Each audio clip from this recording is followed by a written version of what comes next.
সন্তান হয়ে যদি লক্ষ লক্ষ টাকা ইনকাম করো, সেই টাকার ভাগিদার যদি মা নাই হতে পারে, তাহলে এই টাকার কি লাভ?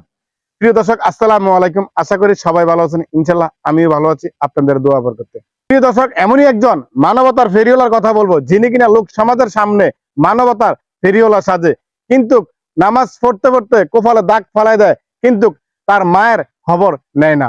কি লাভ লক্ষ লক্ষ টাকা ইনকাম করে সে টাকার ভাগিদার মায়ে নাই হতে পারে? সুন্দরী বউর কথা শুনে মার উপর কেন অত্যাচার করা হয়? ঠিক এমনই একজন মায়ের সাথে হঠাৎ করে আমার সাথে রাস্তার মাঝে দেখা হয়ে গেল। তার মার কাছ থেকে যখন আমি এই কথাগুলো শুনতে পেলাম, শুনতে পাওয়ার পর আমার কাছে খুবই খারাপ লাগে উঠে। তারপর আমি বসে থাকতে পারলাম না, আমি এই ভিডিওটা আপনাদেরকে বানায়া সবাইকে সতর্ক করার জন্য, মাকে যারা কষ্ট দেয় সেজন্য আজকের এই ভিডিও আমার করার উদ্দেশ্য। আপনাদের কাছে আমার একটাই রিকোয়েস্ট, আপনারা যে যে এখান থেকে দেখতেছেন আজকের এই ভিডিওটা শেয়ার করে দিই, ওই ছেলের কাছে যান আজকের এই ভিডিওটা পৌঁছে দেয়। তো প্রিয় দর্শক, আজকের মতন ছিল ভিডিওটা এই পর্যন্ত। দেখা হবে পরবর্তী কোনো ভিডিওর মাঝে। ওকে, আল্লাহ হাফেজ, আসসালামু আলাইকুম।